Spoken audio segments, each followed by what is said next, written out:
on Jess for Jessfor30. I'd like to get started today with a fantastic book written by today's guest. I'm going to just read this. The foreword is by Lloyd Carr, head coach of 1997 national champion Michigan Wolverines. The book is called You're Allowed to Try, a coach's playbook on discipline, adversity, and personal excellence by our guest, Lawrence Jake Sweeney. Here's the book, and please go out and buy it. I've read it twice in the last 2 weeks. It's $20 through Amazon, and it's really the best book I've read in a long time. 102 pages. It's great. Jake has lived a wonderful life, a 4-year starter at center for legendary Michigan football coach Bo Schembechler. After football in 1986, Jake began his legendary career with the U.S. Border Patrol. He's a husband, a father, a grandfather, and as you will soon find out, so much more. Welcome, Jake. Thank you, Ron. It's a pleasure to be here. I really appreciate the invitation. It's been an enjoyable experience getting to know you. One thing that I've always said about people, and I enjoy, and I'm attracted to someone who's passionate, and you, my friend, are passionate about what you do, and I appreciate that. Thanks, Jake. Yeah, we and you as well. It's been said. Yeah. Training with you out in Canton, it's been awesome, and I thank you for that. You're just getting started, so you don't judge it yet. Well, we're getting there, Jake. It's gonna take a minute. There you go. But I'm trying. Yep. Tell us about your mom and dad growing up in a small town, Alma, Michigan. Yeah, it was. Looking back, and at the time, I didn't really know any different. I'm, solidly middle class. My dad was a teacher and a coach, and my mom was a nurse, and we had a nice home and a nice small town. And I really didn't. I didn't want for anything. We had a cottage up north we used to spend time in the summer at, and my grandmother was a huge influence in my life, and she was around, and it was good. Of course, when I was in high school getting ready to leave and go off and play ball at Michigan, the only thing I wanted to do was get out of Alma and never come back. And, you go full circle.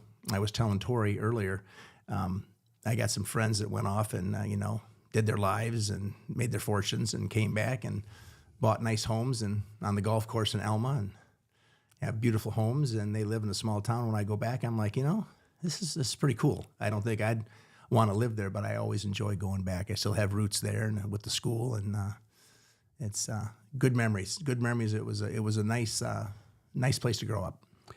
Jake, your grandfather had a great career. How did that influence you? Well, I never met him. He passed away in 1955 at the age of 52.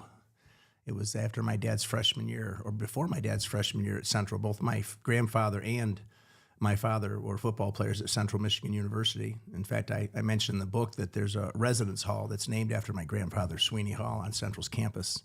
But he was a great coach. I tell people he was an All-MAC football player. He was a center.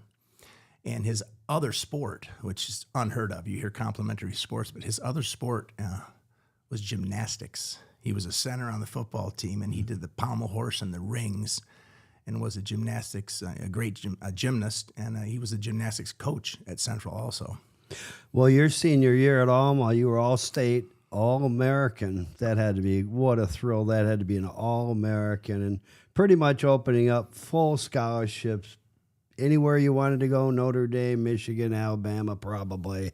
I know you visited, I believe, Notre Dame. Yeah. It was pretty much between the whole time. It was funny because Michigan had a reputation. Now, this is before the camps and the internets and the highlight reels and all the stuff. It was kind of word of mouth stuff, but Michigan always had a reputation of getting in early on high school players that they were recruiting. And I remember it was an afternoon in the spring of my sophomore year, and my coach called me into the athletic office, and he said, "There's someone here to see you." And it was one of Bo's staff members, a guy, Terrell Burton, who had been with Bo since Miami, Ohio. And he was in his blue blazer, and he came to visit me and introduce himself and tell me that he'd heard about my football skills, and I was only at the end of my sophomore year. I hadn't even played varsity yet, and I was like, wow. And I was already thinking of that. I was dreaming big about, being a Division I player and possibly even playing professionally. And I was like, I wasn't a Michigan fan. I wasn't a Michigan State fan. I was always a Notre Dame guy.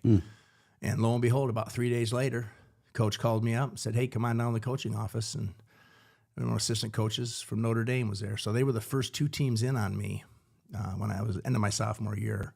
And after that, I was recruited by, everyone around the country. But I had pretty much, it was just between Michigan and Notre Dame. I took a visit to Indiana when Lee Corso was there, and I took a visit to University of Minnesota.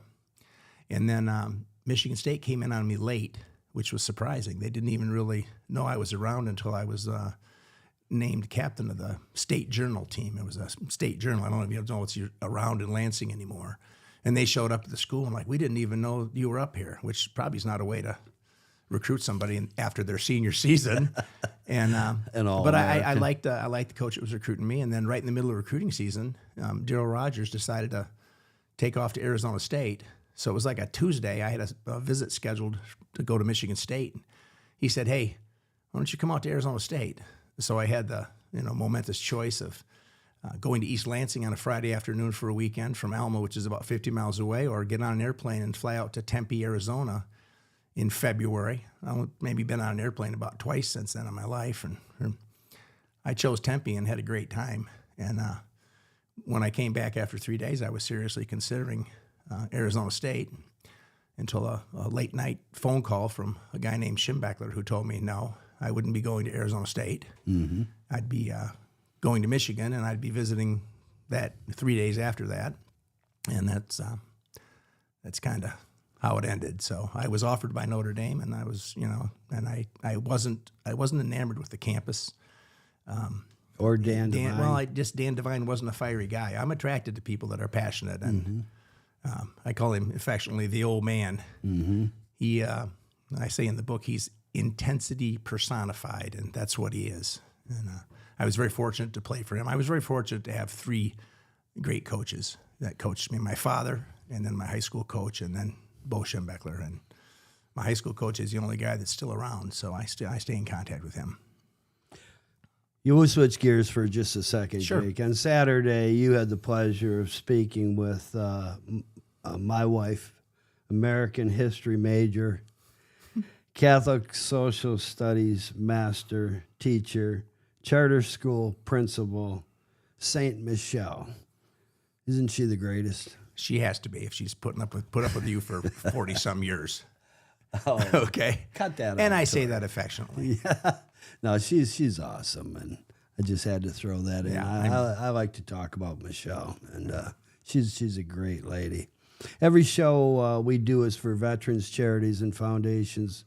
What is yours, Jake? 2 things, actually. I do Tunnel to Towers and have for years, but I've also been very supportive of Wounded Warriors. In fact, a teammate of mine, Rich Hewlett, was a great friend and played with him. He was a guy out of Salem High School.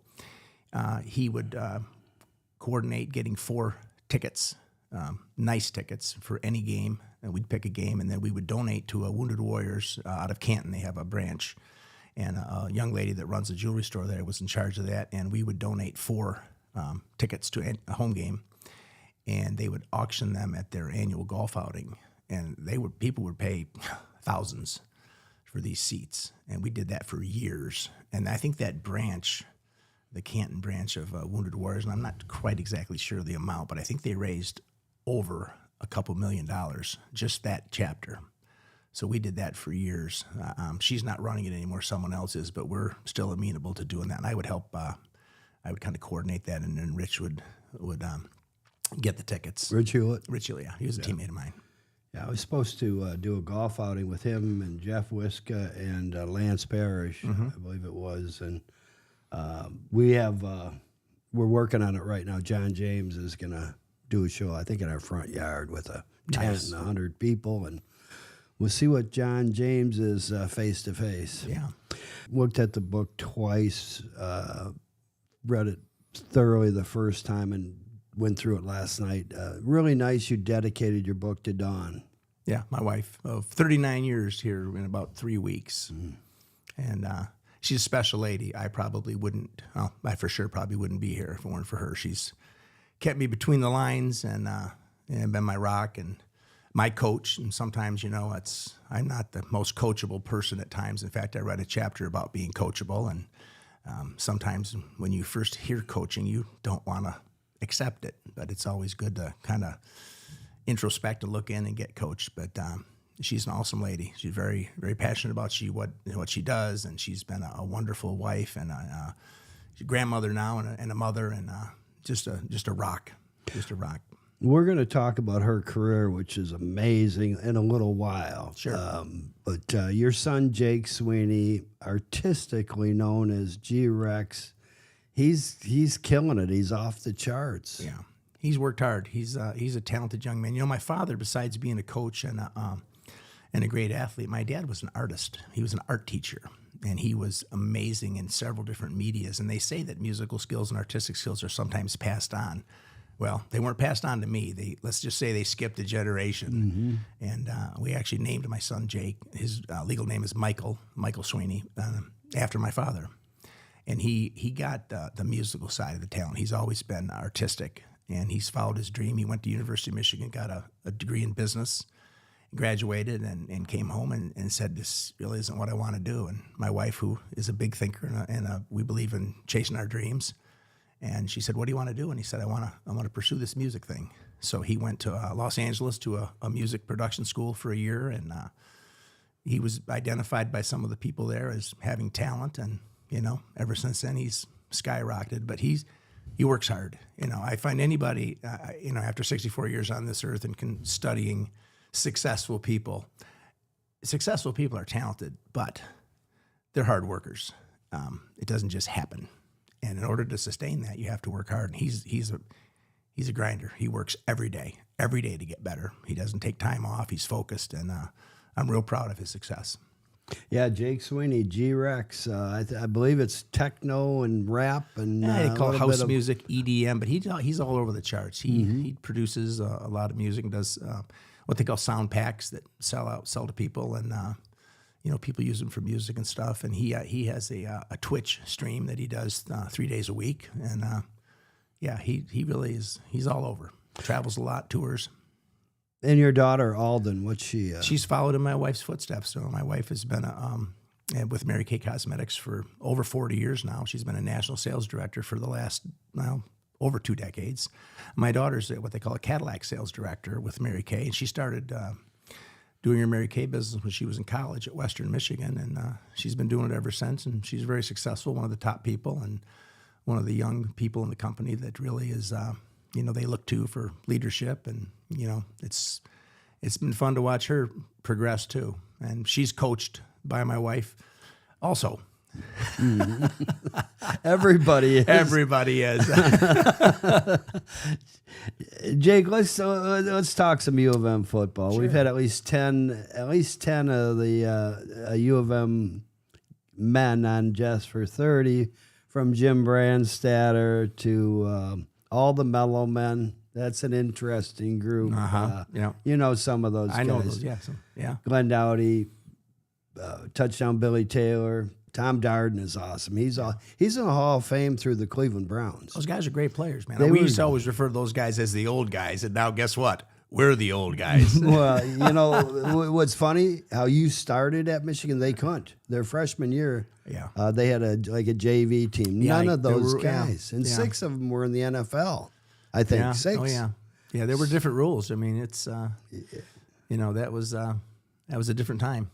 Well, we had one of my favorite guys on the planet who has answered the bell every time. I've called him 4, 5, 6 times to do charity things or to come on here or to do this or that.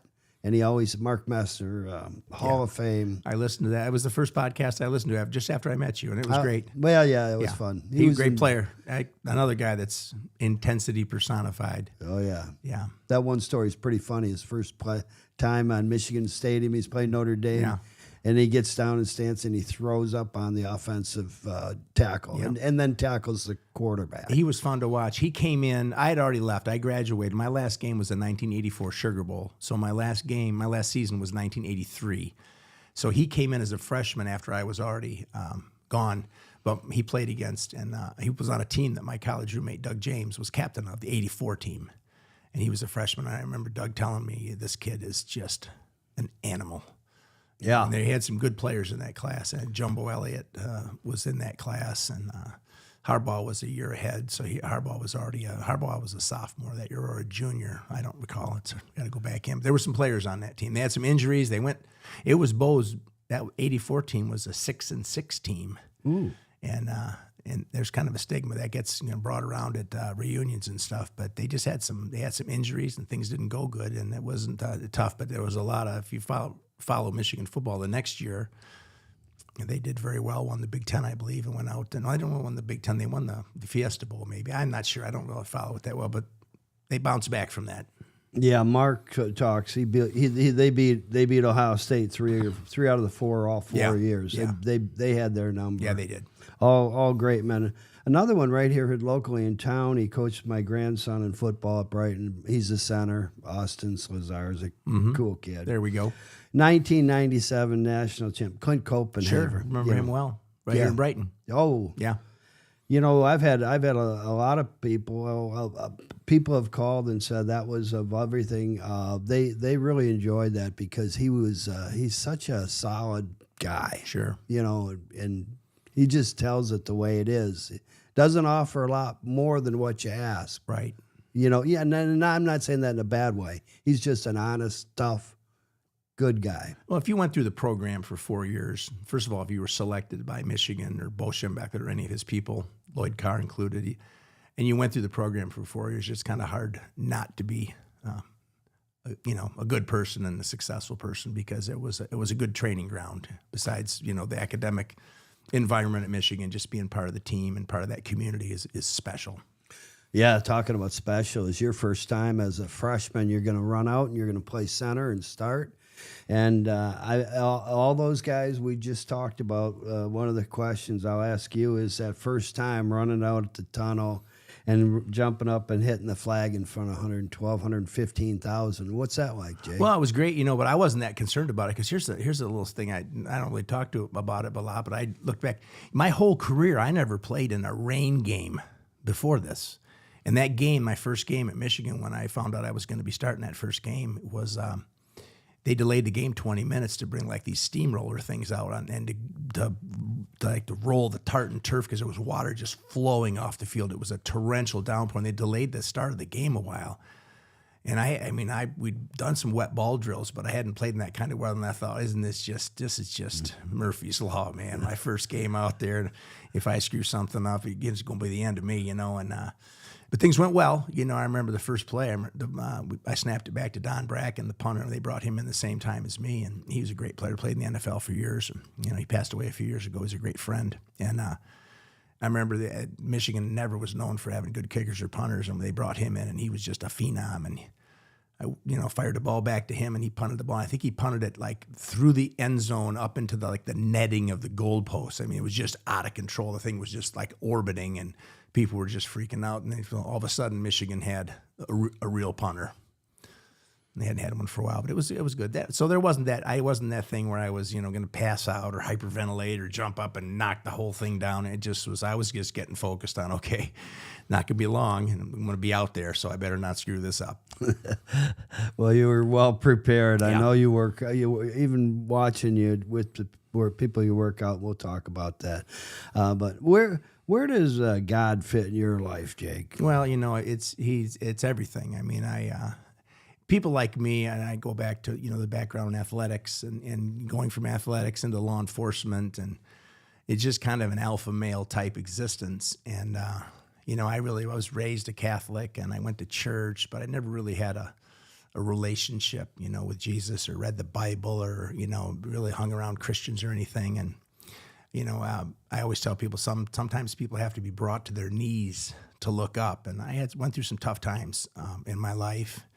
And I kind of got some direction once again from my wife, and she was always an example of that. And just a few months after she kind of gave up her life and dedicated her life to Christ and became a follower, I followed suit. And it's been a journey, but it's a grounding thing in my life, and it's helped keep me around and helped me be hopefully help people out. And but it's a big deal. I read a whole chapter about it in the book. Number one in my life, the drinking thing, I'm not going to spend but 2 seconds on it other than say May 28th of 23, I stopped drinking, poured it all down the drain at Houghton Lake, all down the drain. I'm proud of you, brother. That's one of the first things you told me when I met you. And I that's awesome. Awesome. Life-changing. Yeah. Spiritually, mentally, physically, and you're helping the physically is it's a project. Yeah. We could talk for 12 hours and just scratch the surface on your career with the U.S. Border Patrol. Tell us about that, Jake. It was awesome, and it's so outside the box. I remember when I made the decision. I really didn't know. I went to Michigan, and my dad, he said, "What are you gonna do when you get out?" And I said, "I'm gonna play in the NFL. I'm gonna good enough to get on a roster or something." And he said, "Well, you might have a backup plan, And he said, "So I want to make sure." And as one of my high school teachers and one of my professors at Michigan said, "You're not quite sure what you're gonna do, but you better learn to read, you better learn to write, and you better learn to public speak, because those are things that you're going to need to be successful in life." So I kind of adhered to that. I was always drawn. I've been a voracious reader my whole life, and I liked writing. I liked English classes, and I took communications and public speaking at Michigan because people said it was pretty easy to get an A, and you just had to kind of stand up and talk. And I've never been shy, and so I got up there and did some speeches and had some things, and I really enjoyed it. But when I got out, I all of a sudden I wasn't good enough. I wasn't didn't make a team. I wasn't even asked for a tryout or anything, and I kind of was waffling a little bit. Didn't know what I was going to do. A friend of mine invited me to Detroit to meet some. She was an ATF agent, and I met some ATF guys and hung out with some guys and thought, it's kind of cool. And one of the guys said, "Man, this is a great career. You ought to look into it. The FBI or these other agencies would grab a guy like you." So I wanted to get in the FBI, and the FBI at the time weren't hiring. So I said, "What's a way I could get in and just get my feet wet?" And the guys recommended joining the U.S. Border Patrol. I had no idea what the Border Patrol did. A lot of people, well, unfortunately they do now, but they didn't at the time. And they said, "Well, it's the Marine Corps of federal law enforcement training, and it's the hardest thing that they do, and it's a 6-month academy, and you run and have to do PT, and you have to learn Spanish, and you got to learn to pursuit drive and shoot guns." And that sounded pretty cool to me. Mm-hmm. And the guy kind of challenged me. He said, "But when I did my oral interview with the Border Patrol, they said, well, you realize our academy is the toughest academy there is, in 6 months down in South Georgia, and PT every day, and running, and calisthenics, and paramilitary, and wearing boots and shining up and marching in formation." And he said, "Are you tough enough to handle that?" And I said, "Well," I looked at him. I said, "If I handled 4 years of Bo Schembechler at Michigan, I think I'm probably tough enough to handle anything that you guys could throw at me." And they looked at me like, "What's this guy talking about?" But I thrived on it. I loved it. I loved being part of the outfit. I was back on a team. We had a special mission, and we had a lot of fun. I was in Douglas, Arizona, stationed there initially for 3 years, and then I got tapped to become an acting supervisor at the U.S. Border Patrol Academy as a PT instructor, which is kind of like the civilian equivalent, if you will, of a Marine drill instructor. And I got down there to the academy, and man, I just thrived on that. And I stayed as long as I could, and I ended up ending my career there. I moved up. I left the Border Patrol for a while and went to Department of Treasury as a course developer and instructor. And then the Department of Justice hired me back in a higher position, and I left after 10 years of service. And that was my plan. I never planned on staying 30 years and that kind of stuff. I told my wife when we did this, it was going to be a 10-year deal, and she had built her career up, and we made a decision, and it was a prayerful decision for me to leave my federal career and to come back to Michigan so my children could, have a full-time father, and we could enjoy being around grandparents and enjoy, living in Michigan. I was in Arizona for 3 years, and then we lived on St. Simon's Island, Georgia for 7 years, which was a beautiful place to live. And so I got a chance to, live in Arizona, and I got a chance to live, close to Florida, but real close, like 50 miles from the border. And I loved it. So great career. Would not trade it for the world. Loved it. Still very, very proud. One of my proudest accomplishments is graduating from the 195th session of the U.S. Border Patrol Academy. That's fantastic. Yeah. I like you, speak Spanish. I'd really like to do the rest of the show in Spanish. Claro que sí. Vámonos. ¿Cómo está ustedes? Uno, dos, tres, cuatro. Okay. And throw cerveza out there and taco. Okay. then Yeah. And you've been to Cancun. Yeah, we've heard it all before.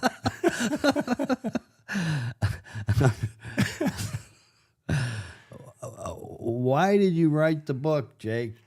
You know, I wrote the book. I talked about it for years. I mean, probably more than, probably could have written 20 books. And the time I told people I was writing a book, it just kind of sounded good. But I always had been interested in writing a book. And when, I think it's one of these deals where I finally, spent enough time and had enough leanings and listenings to maybe God tapping on my shoulder. I wanted to commemorate and honor the great leaders, mentors, teachers, people in my life that had a positive influence. And I always enjoyed telling people the stories about, people that gave me advice, life advice, or people that had modeled behaviors that I was attracted to or that made them successful. And I just, decided to just put something together to do that. But I also wanted to share that, not only in, oral when I talk about it, but to have something written, and then, be able to challenge some people. Have, each chapter has, it's got a biblical quote. It's got a quote, from someone else, and then it has a lesson,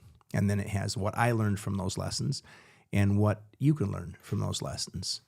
And that was it. And I just went through and I found, 12 different, what I think life impacting things that happened or people, and I just wanted to share that with people. It's 102 pages, and my wife. I thought it was more than that. No, it's 102. You sure about that? I thought it was 128. You want me to pull it out? I'm just thinking about, what's the last page number? I mean, are you counting? 102. Huh? Right there. Oh, there you go. All right, Ron. I did my homework. There you go. Well, it's large print, too. Don't I always? We're large print. Yeah, that helps. Not as large as the print on your phone, but it's large. But my wife will go on vacation. She'll read 6 books at Naples or Marco Island in a week. Yeah. I'll read 1 or 2 books in the week or 2 weeks. And this one I read in 2 hours, and then 4 hours. And you know what that's called? Can't put it down. It's called an airplane book. It's a domestic air flight. You can read it there. Boom. Yeah. $20 at Amazon. There you go. It's well worth it. Well, thank you. I loved every second in that book. Every second. It came out good. I enjoyed it. Yeah. It was a long time getting it, and then it was a short time to finish. I had one of my athletes that I work with. I train him and do performance training with him, and we were talking about goals and, doing something. You have a dream, and then you turn it into a goal. And, if it's a goal, it has to have action-based, and it has to have a finish line. And, we were talking one time, and he accepted a really very hard challenge that I gave him and did a great job. And he's going to be, I believe he'll be playing in the NHL someday in the near future because of the work that he's put in. He put in, not me. I just suggested it. And he said, Coach, what about, you said you were writing a book. When are you going to finish that up? And that was like just, it was kind of like a challenge almost. And he kind of had a smirk on his face, and he knew because I'd challenged him before. And I believe that from the day he said that till the time it was printed and published, it was about 4 months. I wrapped it up quick, and I just did that I just sequestered myself every afternoon at the Canton Public Library and finished and had it proofread and got it off and finished it. So it took a long time to write, took a short time to finish. A lot of books are just a lot of nothing, ramble, and the beauty there, and it's just it's to the point, which I like. Yeah, well, get to the point. Don't just don't write words to be saying words. Yeah. Everything in there means something. It's important, and everything we've already discussed is in there. Well, in the world of AI and ghostwriting, who knows who wrote the stuff, right? Mm-hmm. But it was funny because one of the first copies when I got the box of, from the publishers, I autographed one, and I sent one to my high school coach, and I have a chapter dedicated to him in there. And he said when he got it, he and his wife, Bobby, who remain great friends, and he said, I knew that you wrote that yourself because I could feel you talking when you wrote it. And I said, thanks, because that was the goal. It was me telling a story, And, it's a great compliment. Yeah, well. Small town upbringing. Yeah, you talked a little bit. What's that mean to you?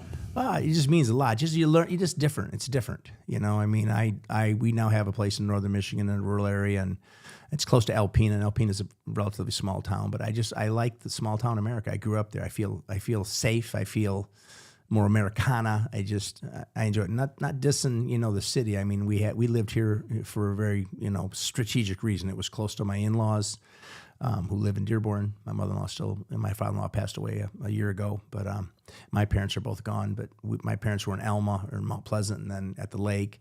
But I have roots in small towns, and it's a great memory. I think it just, I don't know. I mean, Douglas, Arizona was a relatively small town. I was stationed in my first duty station, the border city. Agua Prieta, Sonora was a big border, and about 100,000 people there. And then we went to St. Simon's Island, Georgia, which, 15, 20,000 people, which, small town, resort town. It would, kind of fill up in the summer, but I just like small towns. Yeah, they're like fun. The John Cougar Mellencamp, small town. We're going to see him at Pine Knob. He's going to actually write songs and play songs about his old songs. I heard it. He was on Joe Rogan, and I listened. I've always been a fan, and then Joe Rogan or Mellencamp? Both actually. Yeah, we're done with Bruce Springsteen. He's out like De Niro. They nobody wants to hear what they're saying. Well, Mellencamp just was act or sing. Mellencamp was on that same track, Ron. And was then, he? Yeah, when on Rogan he talks about it, he said, you know what? I had to realize that people want to hear my music. They don't want to hear my political views. And I think a lot of entertainers should probably take that advice, regardless of what side you're on. Be like Willie, make his Willie's drink or go puff in your trailer. People do that. Do what you gotta don't do. bother, Yeah, bother people. I don't look to them to, I don't look to them for direction in my life. Mm-hmm. I look up. You're a third generation coach. Never thought I would be. Mm-hmm. I didn't. I remember saying, what are you going to do when you get, done? I said, well, I can tell you one thing. I'm not going to teach and I'm not going to coach. And I don't know, and my mom used to get mad. Don't you, your life has been pretty good from your dad coaching. And I wasn't in a negative sense. It just wasn't something I aspired to do. And then it was kind of funny, God's always got a plan, and you don't know what sometimes it's going to roll out. But, I remember the Border Patrol had a big hiring push, and they needed physical techniques instructors. And when I was at the academy as a trainee, my PT instructor was a guy who played college basketball before he got in the Border Patrol. And I was obviously, I was in good shape and I loved what I was doing. And he kind of identified, and he said, with your background, you love this stuff, man. He goes, you ought to consider putting in for one of these positions at the academy. You'd love this. You get to live on St. Simon's Island. You get to, 7:30 to 4:30, weekends off. It's a pretty good gig from shift work on the Mexican border. And I'm thinking, yeah. And so the opportunity came at a very young age in my career young career, I guess, and I was selected. And I was like, wow, hit the lottery here. And I went to the academy, from Douglas after, being on the line, and really never came back. I came back for a few months to kind of pack up, move across the country, and end my career as a what they call a line agent. A line agent is an agent that works the Mexican border, and I loved it, but I there wasn't a future in it. Shift work and that's a grind, man. And it's a dangerous undertaking. You must have saw some stuff. Yeah, I did. Sure. I know, a lot of drug seizures, a lot of people. Saw a lot of, human trafficking before they called it human trafficking. We just called it alien smuggling, but, it changes. Am I handling that okay? That is Bo Schembechler, and he wrote this, and Larry, he let me take it off his wall the other day and bring this also. We love Michigan I football. gave that to you. In fact, that's a little eerie sitting there with the head bobbling while I'm doing this. I'm starting to get noises. I'm starting to get PSTD from this. This was happening. Why don't you put that away for a while until PTSD. I still have nightmares about that guy. Yeah, Reggie McKenzie. We had to bleep. He was with Tori and I believe out in the middle there, Cam, and it's like, easy. My kids and grandkids are going to watch this, Reggie. Yeah, no. We're not going to have that in this room. You'll kill me. But, Reggie, and he was great. Reggie McKenzie's cool. Well, I know Reggie. Of course he is. Yeah. But this says to Larry, the best long snapper in America and a great friend, Bo Schembechler. Man. That's priceless. Well, that's the kind of stuff you write on a thing when a guy asks for your autographed picture, Yeah. It's pretty special. It's subjective. He meant it. No, he was a great guy. He anybody that played for him, you at the time you're playing for the guy, you may not like him, and there were times where I certainly didn't, but he helped mold a lot of us, most of us, into successful men and people. Because he used to say it, and I say it in the book. He didn't care about if you're pro contract or how good a player you were. All that. He cared about what kind of a person you became when you left. What kind of a father? What kind of a leader? What kind of a guy in the community? What kind of a friend? What kind of a teammate? And that holds true. So when people say, "Oh, there's been a lot of successful guys," well, it was ingrained in us. And we came from a lot of different backgrounds. I mean, certainly didn't come from my background. A lot of the guys I played with and came together, and he molded us into a team, and he taught us how to be, the team. And we weren't always the most talented. He used to say it. We may not be the most talented. We may not be the best coach. There may be better coaches than us. He'd kind of laugh, and then he'd say, "But no one's going to outwork us. And no one's going to be in better shape." And I totally agree that the games we won were because of that very reason, because we played some very good teams. Talent level, they might have been better, but we just kind of outlasted them and out-toughed them. And that was his mantra. Yeah, fourth quarter. For sure. You had mentioned to me earlier regarding, you have a Bo story you'd like to. Well, there's a bunch of them. Yeah, well. But, I'm always asked, what was it like to play for him, and what was it like to get offered by him and stuff like that. And to tell you the truth, he didn't offer me a scholarship. He told me on my official visit. He said, "You're coming here. I know your father. I've been recruiting you since 10th grade. You've been number 1 on our board. I want you to play for me. You're a Michigan guy.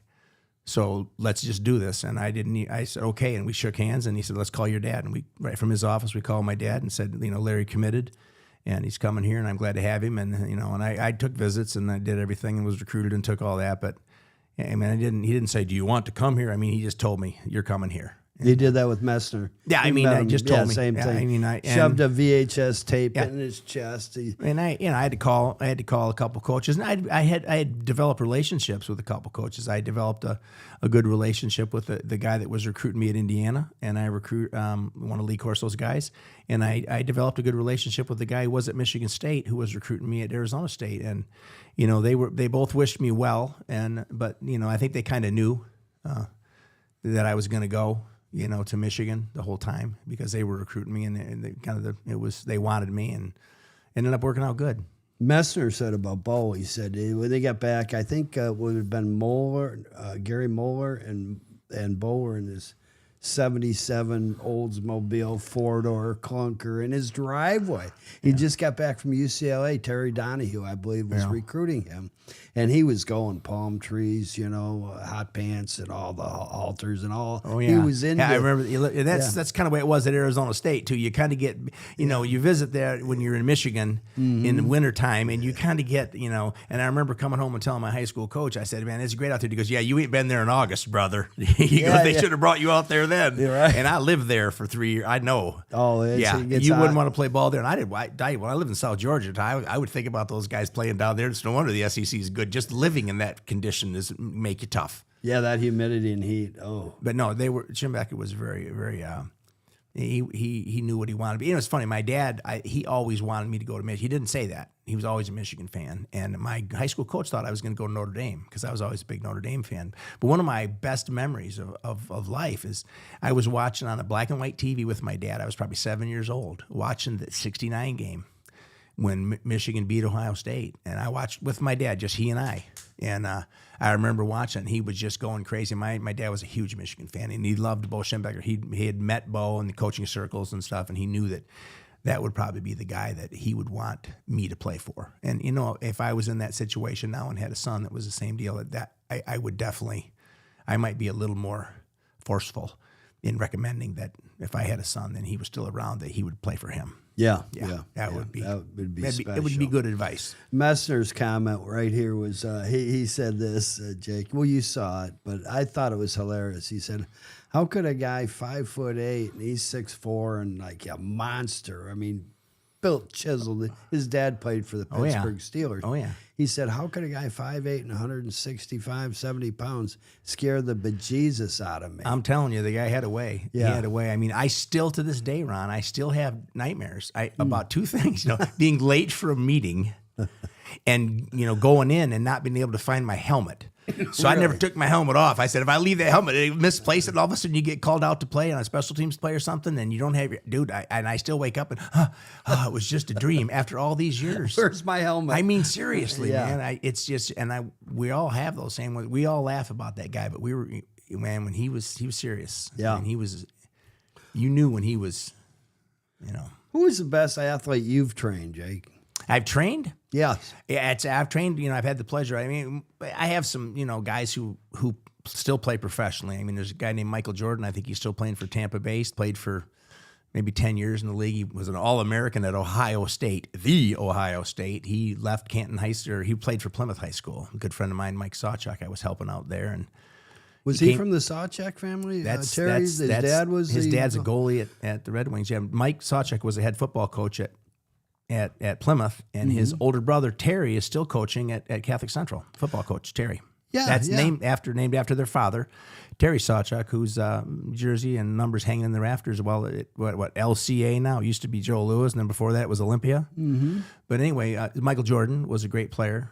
Came to me when he was a huge high school kid, and I wondered if he was going to be tough enough, and initially, and then I saw the foot. He reminded me of his feet and his athletic ability. Reminded me of Bubba Paris, except he was bigger than Bubba Paris.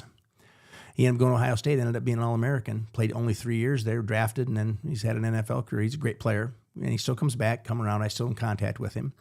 And then a young man named Matt Roy plays for the Washington Capitals. And Matt went to Michigan Tech, and started with me when he was in 7th grade. He used to ride his bike to my gym. Great player, but I think overall the best athlete all around it was a young lady that played volleyball at LSU and TCU, a lady named Olivia Byer. And her brother Brennan played at Michigan 4 years. During the Hoke years, Brennan Byer played for the Baltimore Ravens for 3 years. But as an athlete, for genetic size and ability and just a passion for the game and hardworking, Olivia Byer would probably be the best athlete I've ever trained. Yeah, and she was an All-American volleyball player. Nice. Yeah. And what is performance coaching? It's something, it's a performance coaching is helping athletes and or business people or adults, people that are having trouble. They have a dream and they turn it into a goal and they want to achieve it, but there's something stopping them. They need a process or a program, someone to kind of help them get to the next level. So whether it be, physical ability for athletes, physical conditioning for adults, or business goals for salespeople, or someone who's finishing a book, or someone who's doing a project, or someone who's having just trouble in life, putting a plan together. And it's quite simple. I mean, I said that, there's a dream, and then you turn a dream into a goal. Well, it requires action. So you have to put a plan together. You have to find out how committed someone is, what they're willing to do. And, a lot of people in the initial phases when someone says, hey, I want to come to you and I want you to work with me, when I work with them and we start talking about what their goal is, and then you want to lay down and say, what's your commitment level? And you want to kind of give them a preview of what it's going to take to get there. You find out that they don't really want it as much as they say they do, because the work that's going to take. And there's no overnight sensations. And the thing that a lot of people, especially with younger people, is the social media thing, I think, is kind of giving people a false sense of how to be successful, because they see someone being successful, but they don't see the process from when that person started on the road to become successful. And so performance coaching is a way to work them through it, how to handle, setting goals, giving them a 90-day challenge, spend 90 days. Okay, we're going to do 90 days, or we're going to do 3 different activities each day to help you achieve your goal. And one will be maybe mental, one will be physical, one will be, some organization, some kind of skill, and then you help them through. And a lot of times you can judge someone's commitment level by giving them that kind of commitment for a time period and seeing if they actually will walk it through. And I'm going to tell you right now, I'm at about a 50% rate with the people I work with. About 50% of them actually do the 90-day challenge. But once you get someone doing that and they spend that time with a disciplined, workload, it becomes a habit. Once that becomes a habit and they realize that they benefit from it, then they become devoted to that activity that helps them be successful. So it sounds kind of like psychobabble, but it's not. It's just a process. How does someone become a great pitcher, Ron? How does someone become a great a great salesperson. It's a numbers game and it's time. You have to teach them how to time block. And I think the two things people lack a lot of times, the basic skills, are the organization necessary to do something like that, and also the time blocking. Spend a specific period of time, totally focused, no iPhones, no noise, no distractions, doing exactly what you need to do to further your goal. And once you get people locked up on that, they're like, wow, this works. So it's in anything. I'm sure you've had sales goals that you've achieved, and you know how it happens, but some people don't have somebody to teach them that method. They rely on, social media or TikTok videos and stuff, and I think that's really hurting in the long run people's success.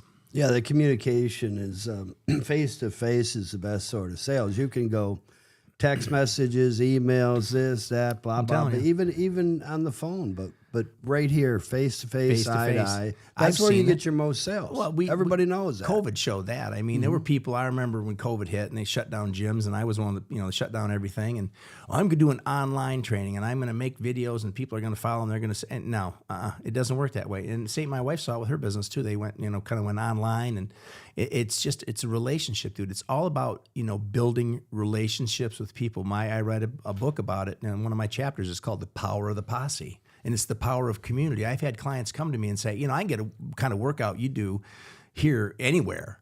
But what I like about what you do here is, is the people we work out with, and we get to know each other and work out, and we hold each other accountable. There's three things with group training. You have accountability, you get camaraderie, and you've got some competitive nature. And this was evidence. I realized this kind of phenomenon. I certainly didn't invent group training, but I knew that would be a way to certainly maximize my time when I was, and still am doing group training. But I had a guy leave, and he moved away, and he said, hey, he said, I got a guy that's at a gym down, and he moved to Tulsa, Oklahoma, and he said, he's a good trainer, he's a nice guy, but he said, with him, it's just a workout. And he said, with you, it's an event. Yeah. So I took that as a comment, and you've been with me a while, and you know that you never know what you're going to run into at my place with the people there and the things that are going on, the other trainers, and who you're going to meet. It's just fun. Yeah. That's that human interaction. It's proven. We need that community. Yeah, no question. And it's fun to be there. It's good. I'm glad you enjoy it. My buddy, I talk about him all the time, and Dr. Timothy Kaczynski, and he helps people. He used to do the priest at Catholic Central. He does a lot of retired Red Wings, and he's at 14 in Orchard Lake, or 14 in Telegraph. But he is painless dentistry. Okay. He's got 12 implants in my mouth, and he gives me the St. Agatha discount, and I've taken 6-7 people to him, but I think he charges me like 30% more, maybe because I don't know why, but I think he's charging me extra. Knowing you the amount of time that I've known you, I probably know why he's charging you 30% more, okay? Why? Tell me. I'll change that. Well, my associate at the gym, Brad, said he would stretch you, but he's going to charge you. He's going to charge you double. You guys, man. Small town boys. It is. We talked earlier. I said I could talk you 12 hours easily on all day long about your Border Patrol, U.S. Border Patrol. I'm really interested in that. But as far as talking another 12 hours easily, well, we won't do 12 hours because your people don't want to listen to us that long. Tori loves these. Huh? Yeah, we're good. She's getting compensated for this. She's a professional. She's gonna tell you that. Oh, okay. Let me get this question to you. Go ahead. The 12 hours I'm talking about. Your wife Dawn's career with Mary Kay. Tell us about it. Oh, well, it's shortened it up, but it was funny. She has a business degree from the University of Michigan, and you talk about outside the box. I mean, you look at two people. I have a degree, a general studies degree, like Jim Harbaugh and Jim Hackett and other people at Michigan, David Brandon, Bachelor of General Studies, and my wife's got a business degree from Michigan, and I go off and join the Border Patrol with a business degree, which didn't mean a whole lot for that outfit. It helped me, but my wife meets a lady. She gets a job, with May Company in retailing out of business school at Michigan, and it looks like she's on the way, and her parents have paid for the education, and she's fired up, and all of a sudden she realizes, wow, this retail world is not what it's drummed up to me. And she runs into a really sharp looking lady who asked my wife to be like a face model And my wife, she had big diamond rings on, and she looked great. And my wife was doing some comparative studies shopping study at a mall outside of Cleveland. And this lady, she didn't know. She goes, "Have you ever been to Mary Kay at a facial or something?" And my wife went to a meeting and saw the opportunity.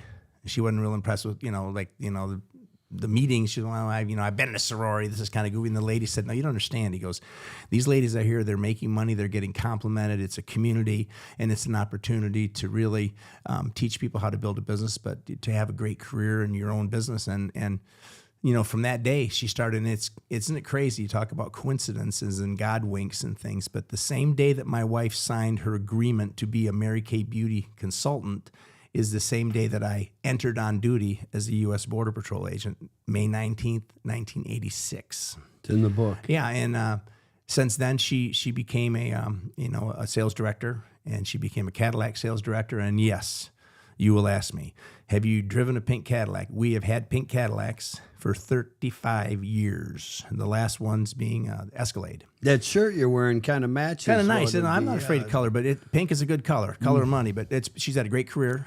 She's mentored a lot of people, and she's a special lady, and she loves it. She's passionate about it. I mean, passionate. And when you're passionate about your profession, people say you never have to work a day in your life. She's getting ready to retire in a couple of years, and it's been a great career. It's changed my life. It gave me financial opportunities that I would have not had the option to have, and I've seen the world. I mean, I have literally seen the world on top trips that she's won because of her success.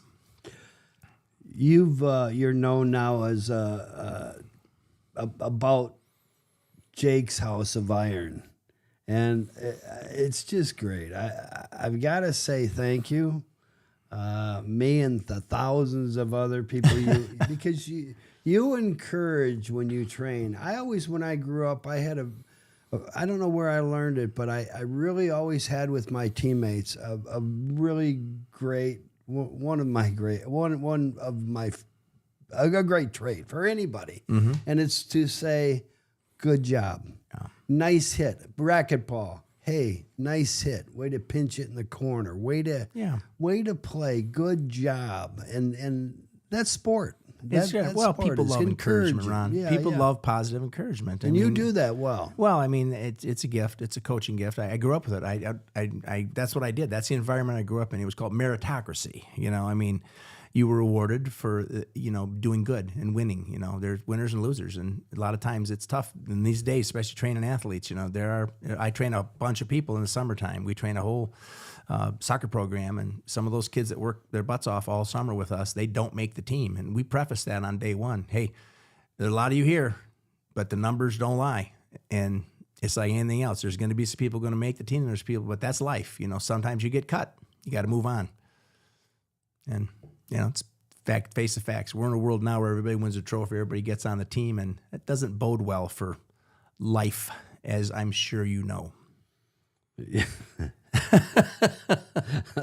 Not everybody wins, Ron. You and I had a funny. We've had a lot of funny things, and we did it's private sessions, and I've just loved them with you. And you push, and everything's with a purpose. And we kind of said that this younger generation. I'm going to say it because I don't care. Yeah. A lot of them have not been punched in the face, and it may seem mean, or seem that, hey, Jake, those fights on the playground, those fights when you had them.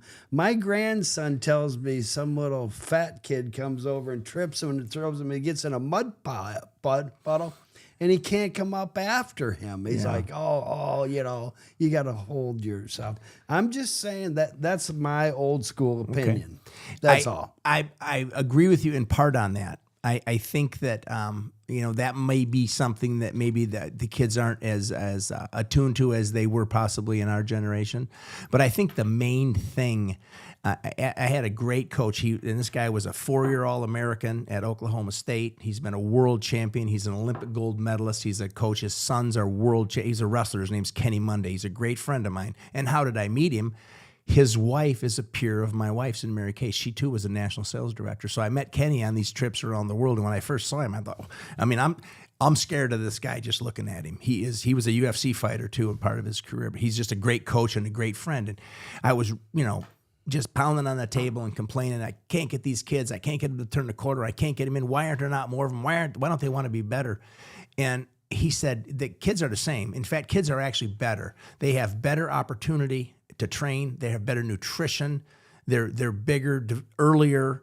They have year-round opportunities to play a sport. But he goes, what their problem is, and I think this is huge, and it's a society thing. They're distracted. And he goes, you need to find a way to focus them and get them not distracted. And I'm like, that makes total sense. And if you look at stats, the average American, and this doesn't include teenagers, the average American, Ron, and I will fall in that category, spends 2.5 hours a day scrolling on social media. That's 1 month a year. So now you've taken a 12-month year and you've turned it into 11 months. And that's the average American. That's not texting. That's not emails. That's social media that is developed by AI that gets you to continue to stroll. So you want someone to be successful and have time. Where are they going to have the time if they can't? They talk about one of the things that really helps develop people is what they call, sustained reading. And they say, well, I don't read books. I read like on my phone or my tablet. Well, when you're reading on your phone and your tablet, you're getting text, you're getting emails, you're getting Twitters, you're getting all this stuff. And so you're not focusing on reading a couple pages. You're all the way, boom, distracted. You're doing this, you're doing this, you're doing this. And that's a problem. That's a problem not just with athletes. It's a problem with people in general. I talk about that when I talk to groups. So I think it's they don't, maybe not fights on the playgrounds or toughness, but I think a big part of the reason is distraction and getting them to focus. What'd you say? Yeah, there we go. You're busy looking at a Twitter feed or something. I heard or that. X or whatever it is. Or maybe you fell asleep when I was It's rambling. called Irish humor. Don't get me going. You're stray. You need to come back, get focused again. Get the notes out. Yeah. There we go. You've reached your attention span. It's an hour. I got a headache now. Okay. Well, I'm sorry. I hope I didn't contribute to it. Not at all. Okay, 2-part question. Okay, brother. Have we missed anything you'd like to discuss? I don't believe so. Okay. I don't believe so. I mean, we haven't talked about him. I have a great grandson, and not great. He's great, but he's not my great grandson. He's 3 years old, and he's a center of our lives. We love it. It's our first, grandchild. My daughter Allie, and she married a young man who was worked out at my facility. His grandfather brought him to me and said, "Hey, this kid's going to play in the NHL someday and play for money. He's going to be a great hockey player." And I'm like, "Oh, well, I hope so." But I hear that from parents a lot. And he came in and worked. He's worked out with me, and he's very talented. And in the interim, he met my daughter, who was training with me when she was a volleyball player. And I always had this rule: we called it House of Iron romances. And next thing you know, he's texting me and asking me if he can talk to my daughter. And my wife and I are sitting talking, and we said, "Well, yeah, he's a nice kid. We'll let him." And well, that's my son-in-law. And my daughter hit a home run, and so did we. He's a great guy, Cody Wido, and he's the father of my my grandson. And how old's the grandson? He's 3. He'll be 3 at the end of June. And great man, time. Oh my God, I love the guy. We just, he's just amazing. And my daughter, Alden, and I talked about her career, and my son-in-law Cody, and they're the center of my life, my wife, and it's family. It's God family, and that's how we roll. Country. Yeah.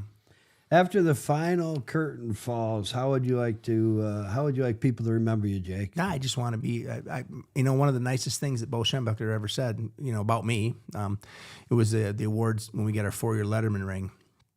And it used to be what they call the Renaissance Center. They don't have it anymore. It was down at their GM. We'd take buses down, and the parents would come, and it was, you'd get your M ring.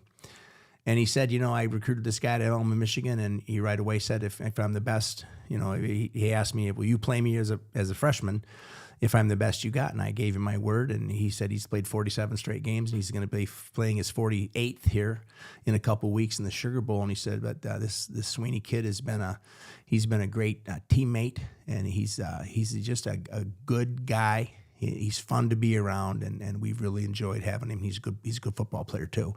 But I think I'd like people to remember me as just someone that helped them get better. That's why I do what I do. I want people to get better. And people come to me and they want to get in better shape. They want to be a better athlete. just provide a path that can help them get, to improve. And that's that coaching thing now. I avoided it for a while, but I all of a sudden realized that's my purpose. And they say if you have a purpose and that's your devotion, that's always going to drive you. And I think that's what gets me up at 4:30 in the morning to get to the gym and work people out at 6 a.m. Well, most of the world's still sleeping, and keep doing it for a while, even into my advanced age, and still have the energy and, God willing, the body to continue to do what I do. But I really thank you for having me on, brother. It's been fun. Oh, it's been great. I appreciate you coming over, and we're going to spend some time together tomorrow, I think, right? I think so, and I'm going to torture you just because I can. Yeah, you're good at it. Yeah. And you're paying me for it. It's paying, great. Yeah, it's kind of crazy, isn't it? It really is. I had a guy one time tell me, he goes, I can't believe I pay you for this. You ought to pay me for this abuse. I said, I never looked at it that way. Well, you like to torture people, Yeah, well, evidently, Jake. That's. But we're going to stop here for a second. We've got the pickle time. You've heard of it? The pickle time. Well, I've heard about it.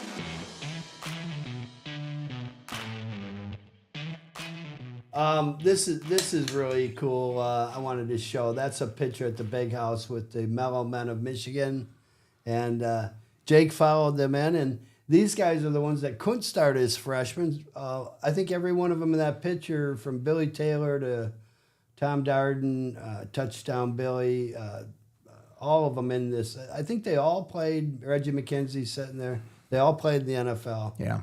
And they could not play freshman year at Michigan because it wasn't allowed. And you came right after and played. Well, it was quite a ways after, actually. Yeah. But anyway. About 12 years, something like that. Yeah. Would you like to try the pickles? Absolutely. Wouldn't. That's why I came. Hot ones, or you want mild? I'll first, start with the maybe? hot. I'll start with the hot. Yeah, oh, okay. yeah. Okay. Do I get to open it? Sure. Oh, there we go. That opened fairly easy. I couldn't open that last night. Well, you will be after you work out a little bit longer. Yeah, that'll help. All right, so these are the spicy garlic dills, right? Yeah. You even going to get in there? Okay, Yeah, they're spicy. And you make these yourself? Mm-hmm. These are good. But you got to remember, I lived on the Mexican border, so I don't know if this would be considered spicy. Oh. And maybe here, yeah, in the world of gringos, these are, they're spicy, but they're good. Yeah. Yeah. Well, you're going to take that home. They're good. They're good, aren't they? Yeah. It's a crushed red pepper. It's excellent. Yeah. You do those yourself, you sure? Yeah, of course. Been doing them for 30 years. How'd you learn that skill? When I worked at the dental lab. They taught you how to pickle? Schumacher Zidane. The grandpa was a farmer from the old company, Zidane, from Europe. Wow. And I got his recipe. But you have to rate it one. A lot of dill on that. Yeah, That's a dill. I mean, you can taste the fresh dill in there you use. Yeah. Right? Yes. Yeah. What's interesting, you look at the date on both, it's August 17th of 25. So they maintain their crispness. Yeah. Pretty good, right? Very good. They're a year old. We're ready to make a new batch. These are good. My mom and grandmother used to do pickles, but I got to tell you right now, I think yours are better. Oh, really? Yep. Those are excellent, dude. Those are excellent. You want to tighten that up good, Jake. I can do that. I got open this it for machine you called the home. gripper. We do grip. We do grip work. Okay. These are good, dude. Oh, I've been doing those. I'm gonna give those a 10, Ron. I'm gonna give those a 10. And honestly, those are excellent, crispy, flavorful, got a nice bite to them. Great. They won't last long. I eat a lot of these. My grandson loves them, and we like them. And thank you. Thank you. I appreciate you coming down Appreciate and it, everything. man. All right. All right. Have a great day, Jake. Thanks, brother. I'm going to go see that movie tonight. Yeah. What's it called? Pressure. Pressure. Run up to World War II. Can like it. Yeah.